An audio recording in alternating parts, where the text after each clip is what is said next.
Many people point out the book of Revelation chapter 19 verse 12. This verse says, his eyes were as a flame of fire, and on his head were many crowns, and he had a name written that no man knew but himself. So we have false prophets out here who are saying that Yahushua will return or has returned in a different name, not Yahushua.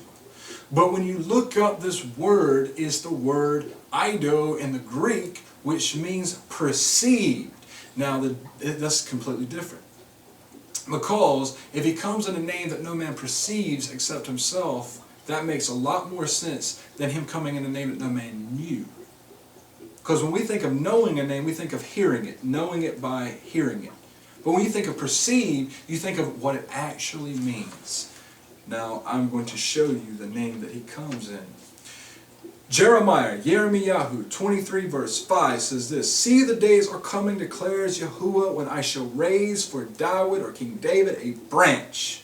Remember the branch in Zechariah chapter 6. A branch of righteousness, and a sovereign shall reign and act wisely, and shall do right ruling and righteousness in the earth. In his days Yehuda shall be saved, Yisrael shall dwell safely, and this is his name whereby he shall be called Yahuwah Zikinu, Yahuwah our righteousness. The Son of YaHuWaH, the scriptures say, has inherited a name above all names. If Yahushua means that Yahuwah is salvation, that name Yahushua points to a higher name, a name that gives salvation, and that name is Yahuwah. That is the name that the Son has inherited, the name that is above all names, and he only understands it. He comes in this name, Yahuwah, when he returns, and no man has truly perceived this name, Yahuwah, except himself. Yes, we know that name, but no, we cannot perceive it the way that the Son has, because he lived it,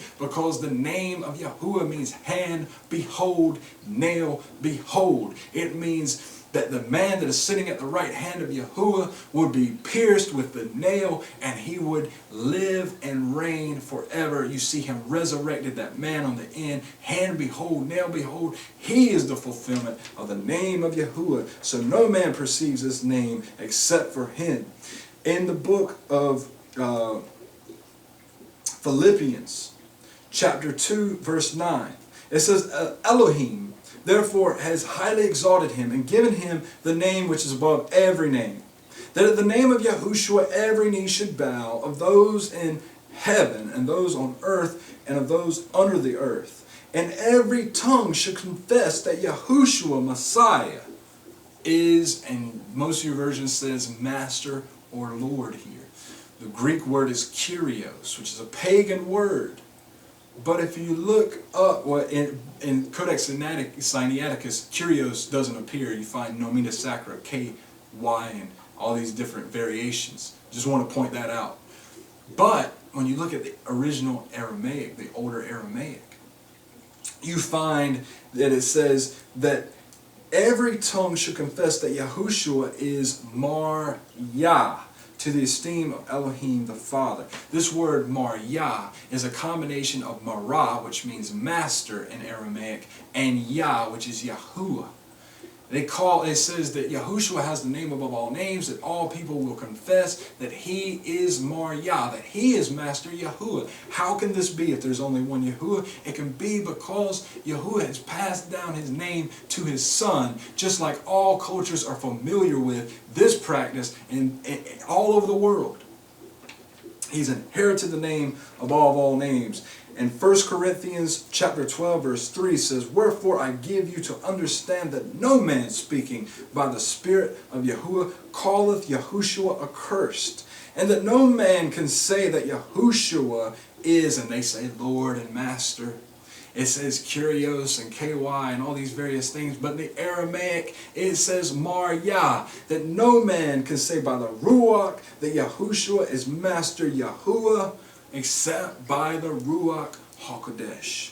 Because Yahushua has inherited the name above all names. That name is Yahuwah. However, we must profess and proclaim the name of Yahushua, because it means that Yahuwah saves. We know that the name of Yahuwah must have been on the name of the Son when he walked this earth, and that he has inherited that great saving name whereby we must all call on for salvation, according to Yael chapter 2, Acts chapter 2, Romans chapter 10.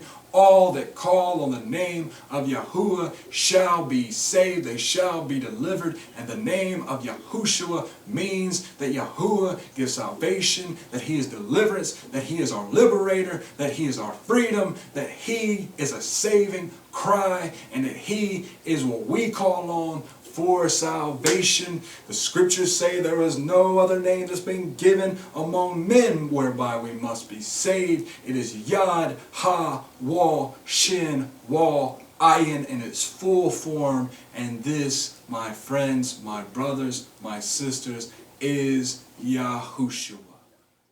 It is my humble request that you take this information provided in this video, that you search it out diligently, and that you take it before our Father YaHuWaH, and that you seek answers from Yahuwah regarding the information that is provided in this video.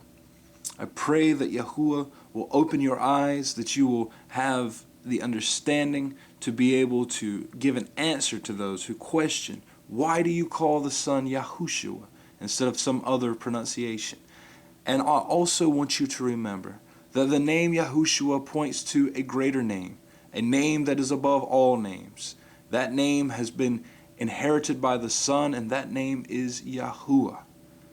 So I pray that you just keep these things in mind, that you will seek our Father YaHuWaH regarding his Son Yahushua, who has inherited the name above all names, and I pray that Yahuwah will see you through to the very end, because the Mashiach will come again.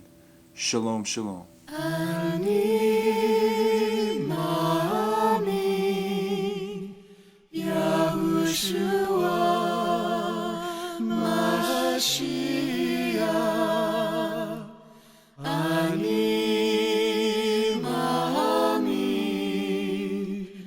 Ani Mami, Ani Mami, Be'amuna Shelima, Beriah, HaMashiach. For I firmly believe the Messiah will come again, will come again. And even though the Messiah